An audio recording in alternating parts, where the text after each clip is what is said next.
तालियां बजा करके इस्तेकबाल करें, कंजूसी ना करें, तालियां बजाएं।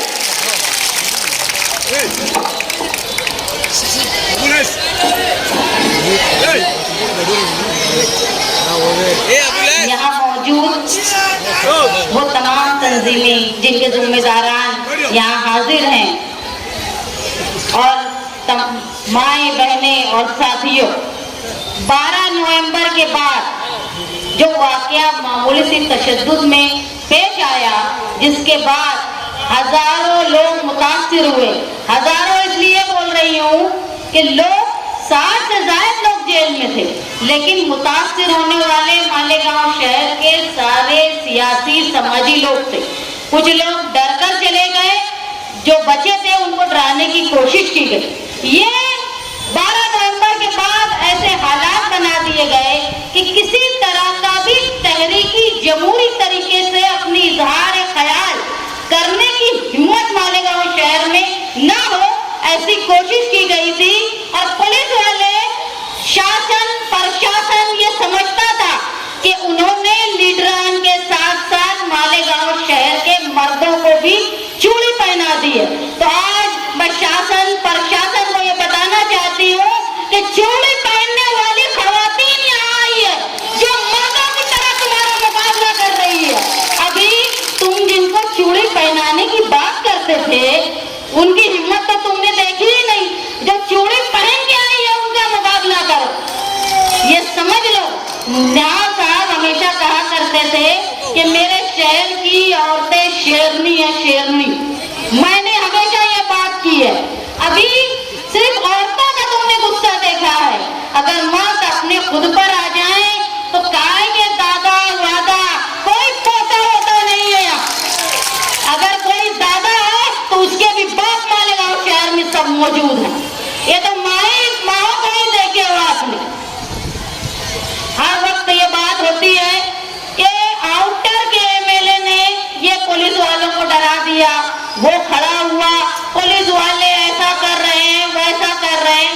एक बात बताइए, ऐसे कौन से सुरखात के पर लग गए हैं आउटर के एमएलए को कि वो हर चीज अपनी मनवा लेता है। मुझे एक वर्कर बोलने लगा कि आउटर का एमएलए हर चीज में मुदाखलत करता है, सेंट्रल के क्यों नहीं? मैंने कहा ये उनका जर्फ। अब ये समझने की बात आपकी है कि एक एमएलए इतनी ताकत रखता है कि जो जैसा अतर हुसैन अशरफी चाचा ने कहा कि इतना जर्फ, इतनी ताकत वो रखता है कि अगर खाकी वालों ने खाकी को अपना मजहब बताया, वो बता के कसम खाया, उसके बावजूद उसकी ताकत, उसकी पावर के आगे वो झुक जाते हैं।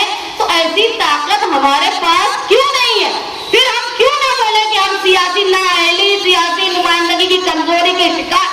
अगर हम सिर्फ पुलिस के ऊपर दोष देते हैं तो हम भी खाती हैं कि हम पुलिस पर दबाव डालने के लिए नाकाम रहे।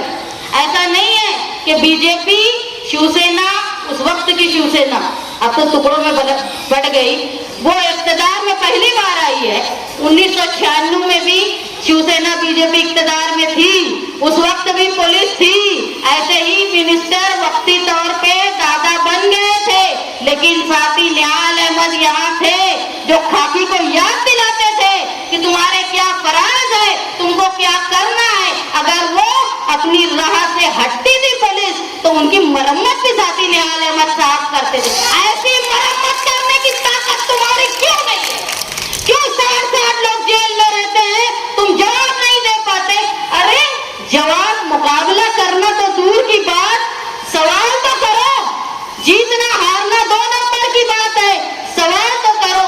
मसलहत सही है, मसलहत उस वक्त की जाती है जब हालात खराब होने का डर हो। जब हालात ही खराब हो गए तो काहे की मसलहत? ये बुज़दिली है, बुज़दिली। एक बाहर का एमएलए आता है और वो किला झोपड़पट्टी में आकर खड़े होकर ये बोलता है कि अगर 8 दिन के अंदर ये झोपड़पट्टी खाली नहीं हुई तो मैं बुलडोजर लेकर आऊंगा। और लोग खड़े होकर सुनते हैं। अगर सिर्फ आउटर के एमएलए के अंचू पंचू लेके किला पुलिस स्टेशन में पहुंच जाते हैं या किला तक पहुंच जाते, कमिश्नर जाकर खड़ा होता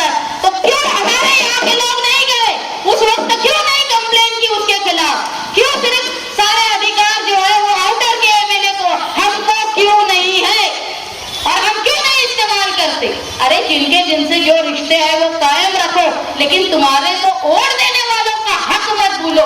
आज अगर किसी की बस्ती पे आफत आई है और तुम खामोश हो तो तुमको दुनिया में नहीं ऊपर भी जवाब देना है, वो तो ख्याल रखो।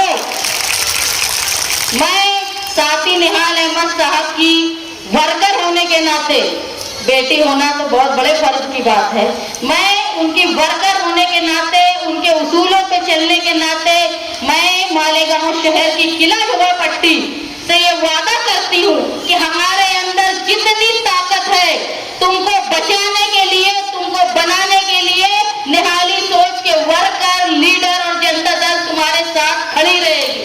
और जेल में जाने की नौबत आई ना तो तुमसे पहले किले वाले सुन लो, तुमसे पहले जनता दल और निहाली सोच के वर्कर तुमसे पहले हाजिर रहेंगे। हम लोग कहीं भी जेल में जाने के डर से इधर उधर से भागते नहीं है, मर्दों के जैसा जाते, अरे औरतें भी तैयार है मर्दों के जैसा जाने के लिए।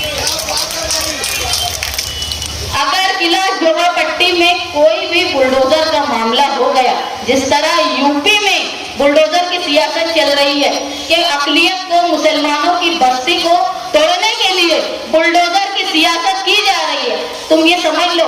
अगर सिर्फ एक किला झोपड़पट्टी की बात नहीं है, अगर किला झोपड़पट्टी के ऊपर बुलडोजर चलाने की हिम्मत सरपसंदों की हो गई तो तुम समझ लो मालेगांव शहर की कोई भी मुतनाज़ा झोपड़पट्टी महफूज नहीं रह सकेगी। ना वो हकीम नगर, ना वो शब्बीर नगर, ना वो निहाल नगर, ना ही बाकी सारे नए लोग। मालेगांव शहर में सिर्फ एक साथी निहाल अहमद लीडर थे जिन्होंने बाहर से आए हुए लोगों को बसाया, उनका घर बनाया, बल्कि कानूनी मालिक भी उनको उनका घर का बनाया। और किसी एमएलए की छाती नहीं है। अरे छाती बनाने की क्या, तोड़ने वालों का जवाब देने की भी छाती नहीं। मुझे कुछ लोग बोल रहे थे कि तुम्हारे प्रोग्राम को किसने हिमायत दी, किसी ने हिमायत नहीं दी, कौन आ रहा है कौन नहीं आ रहा है, सारा ठेका जनता दल ने लेकर रखा है क्या? हर प्रोग्राम, हर जुल्म के खिलाफ आवाज मालेगांव शहर में जनता दल ही उठाती।